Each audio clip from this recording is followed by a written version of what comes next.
Good noon, all of you. How are you all? Welcome to Shaping Minds, Minu. Today we will continue with Unit 1, Teaching Aptitude. और मैं video नहीं बना पाई, I am sorry, still मेरा गला खराब है, लेकिन मैंने सोचा मैं ट्राई करती हूँ। ऐसे बहुत ज़्यादा लॉस होगा अगर मैं डेली वीडियोस नहीं डालूंगी, तो स्टूडेंट्स का भी।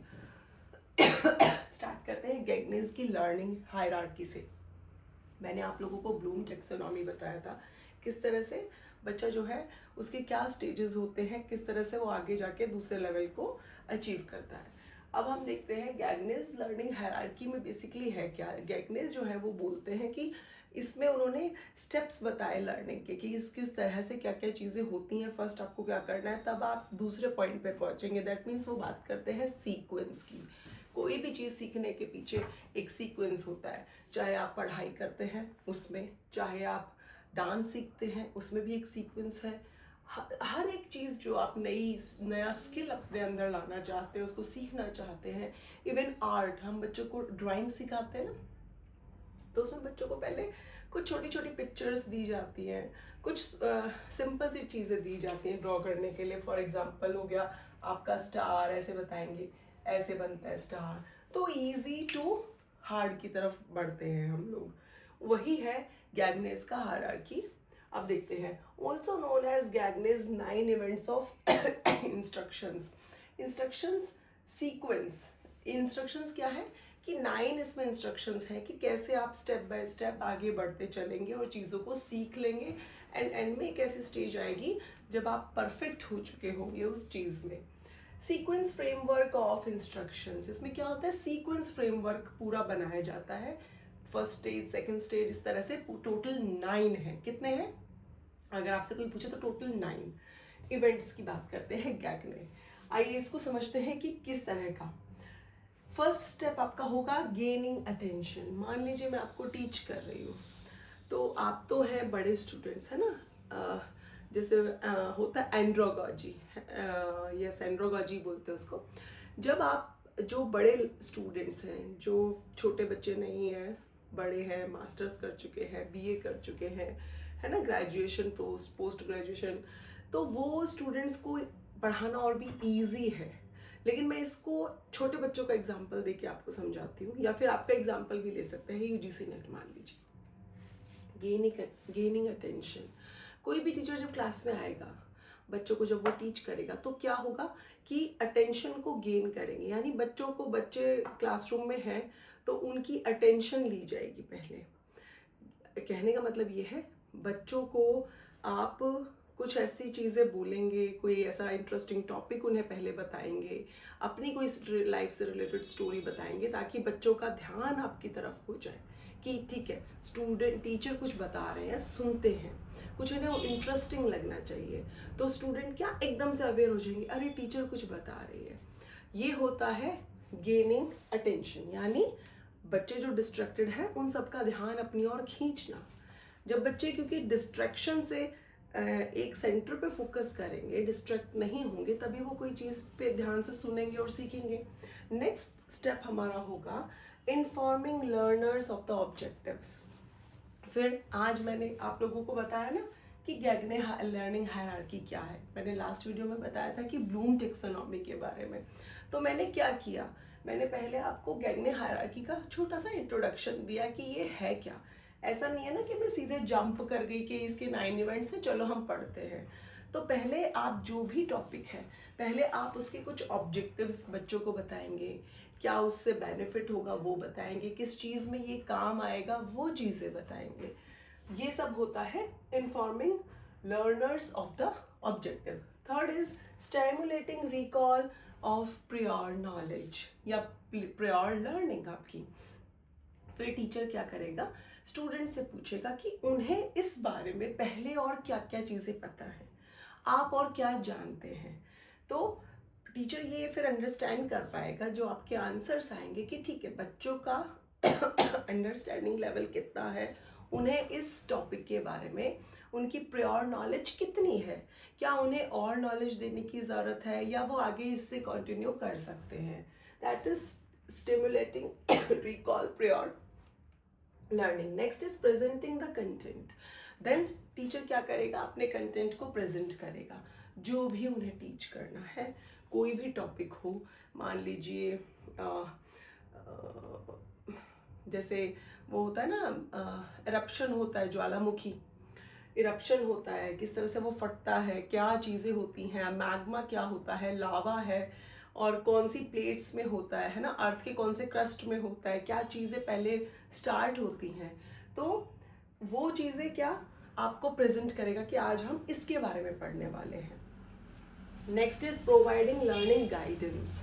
देन टीचर करेगा आपको गाइड। जब आपने मान लीजिए कुछ चीज़ें सीख ली प्रेजेंट करने का, तो उससे रिलेटेड टीचर आपको चीज़ों को फर्दर गाइडेंस देगा। इसमें ये चीज़ें होती हैं, मैग्मा ये होता है, लावा ऐसे बनता है, रप्शन ऐसे होता है, उससे पहले कुछ सिग्नल्स आपको मिलेंगे। ये सब चीज़ें होंगी प्रोवाइडिंग लर्निंग गाइडेंस में। I am so sorry. Next है एलिसिटिंग परफॉर्मेंस, यानी प्रैक्टिस करवाएगा टीचर। जब उन्होंने आपको यहाँ तक चीज़ें बता दी, आपको प्रियोर नॉलेज आपकी देख ली, अपना कंटेंट प्रेजेंट कर दिया, आपको गाइडेंस भी दे दी, फिर टीचर क्या करेगा, आपको प्रैक्टिस करा के देखेगा कि आपको वो चीज़ें कितनी समझ में आई। मान लीजिए उन्होंने कोई भी टॉपिक टीच किया, तो स्टूडेंट रेंडमली किसी भी स्टूडेंट को टीचर किसी भी स्टूडेंट को उठा के बोलेंगे चलो अच्छा आप ये एक्सप्लेन करो, आपको क्या समझ में आया। तो आप उस पूरे जो भी टॉपिक टीच किया गया होगा उसको अपने वर्ड्स में एक्सप्लेन करेंगे, आपके फर्दर कुछ क्वेश्चंस होंगे। तो टीचर क्विज के रूप में भी आपसे पूछ सकता है, आपको फॉर ऑप्शन दे दें और क्वेश्चन पूछे कि बताओ मैंने क्या बताया था, कौन सा राइट आंसर होगा। ये क्या है, ये एक प्रैक्टिस सेशन है। इससे क्या चीज़ क्लियर होगी, इससे ये चीज़ क्लियर होगी कि जितना लेक्चर डिलीवर किया गया था उसमें से आप लोगों ने कितना अडेप्ट किया, कितना आप लोगों को समझ में आया, क्या आपकी क्वेरीज हैं, क्या आपका अंडरस्टैंडिंग लेवल है और कहाँ पर इम्प्रूवमेंट की नीड है। देन उसके बाद आएगा प्रोवाइडिंग फीडबैक। उसके बाद आप लोग अपना फीडबैक देंगे, यानी आप स्टूडेंट भी फीडबैक देगा एंड टीचर भी। जब टीचर ने क्वेश्चन पूछा, स्टूडेंट ने आंसर किया, मान लीजिए उसमें कहीं कुछ कमी थी या थोड़ा बहुत अंडरस्टैंडिंग नहीं था, तो टीचर फीडबैक देगा कि इसमें यहाँ पे ऐसे होना था, ऐसे नहीं। एंड स्टूडेंट जो है वो भी टीचर को फीडबैक देंगे, किस रूप में, अपने आंसर के रूप में। और टीचर फीडबैक देगा अपना आपकी क्वेरीज को सॉल्व करके, चीज़ों को बता के। देन होगा असेसिंग परफॉर्मेंस। फिर एंड में आपकी जो परफॉर्मेंस है उसको असेसिंग किया जाएगा कि चलो आप यहाँ थे, मान लीजिए आप यहाँ थे, अब आप यहाँ से, आपको यहाँ पहुँचना था बट आप यहाँ से यहाँ पहुँच चुके हैं। यानी उससे आइडिया लगेगा कि कितना पढ़ाया गया, उसमें से कितना समझ में आया और कितना छूट गया जिसको आगे ठीक करने की ज़रूरत है। Enhancing retention and transfer. And में क्या होता है, आपने जो नॉलेज लिया वो आप फर्दर कहीं अप्लाई करेंगे। आपने जो भी चीज़ें सीखी हैं, अगर आप उन्हें अप्लाई नहीं कर पाते, आप उन्हें उनसे नई चीज़ें नहीं सीख पाएंगे, तो उस चीज़ का कोई फ़ायदा नहीं है। फॉर एग्ज़ाम्पल, मैं आपको बहुत अच्छा एग्जाम्पल देती हूँ। अभी मेरी डॉटर के एग्ज़ाम्स चल रहे थे, मैं उसको टीच कर रही थी साइंस, एंड उसमें एक क्वेश्चन था फिल्टरेशन एंड डीकेंटेशन।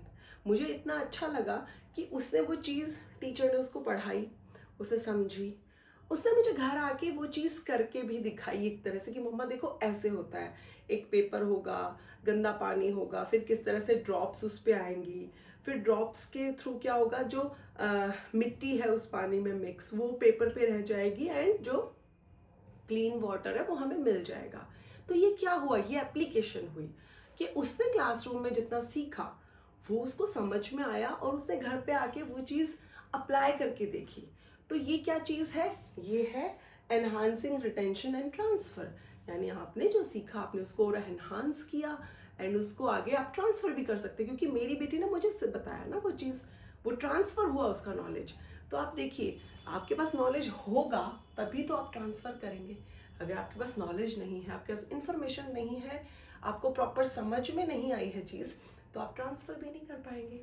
तो आप कहाँ तक पहुँच गए, अप लेवल तक, यानी आप नॉलेज को ट्रांसफ़र कर सकते हैं। इसी तरह से मान लीजिए आप आगे चल के टीचर बनते हैं, तो आप पहले उस सब्जेक्ट को अच्छे से समझेंगे, क्या चीज़ आपको पढ़ानी, क्या टॉपिक आपको चूज़ करना है, आप किस तरह से अपने लेक्चर को डिलीवर करते हैं जो आगे स्टूडेंट्स को समझ में आए। That is retention and transfer, enhancing हो गया ना। आप उस उतने कैपेबल हो गए कि आप एक लेक्चर डिलीवर कर सकते हैं। तो वो तभी पॉसिबल है जब आपको खुद को नॉलेज हो उस बारे में। ये था हमारा गैगनेस का लर्निंग हायरार्की। नेक्स्ट वीडियो में हम पढ़ेंगे गैगने के लेवल्स के बारे में। उन्होंने कुछ लेवल्स भी दिए हैं कि किस तरह से हम इजी टू टफ की तरफ पहुंचते हैं। ये लेवल्स हैं उसमें। एक तरह से स्टार्टिंग लेवल से कॉग्निशन लेवल तक। कॉग्निशन होता है ना, जब आप चीज़ों को क्रिटिकली सोच पाएँ, अपना दिमाग लगा पाएँ, नई चीज़ें जो है उसको इंट्रोड्यूस कर पाएँ, वो होता है इजी टू टफ लेवल। तो वो लेवल्स हैं उसके भी जो याद रखने ज़रूरी है। कितने लेवल्स होते हैं गैगने का हायरार्की, लर्निंग हायरार्की में क्या है, 9 इवेंट्स है। ये बहुत ज़रूर याद रखना। मैं ज़्यादा लंबा वीडियो नहीं बनाऊंगी। मैं नेक्स्ट लेक्चर में आपको गैगने का लेवल्स जो है वो बताती हूँ क्या होता है। तो मिलते हैं नेक्स्ट वीडियो में। Please do like, subscribe and share my YouTube channel. Thank you so much. Bye bye and take care.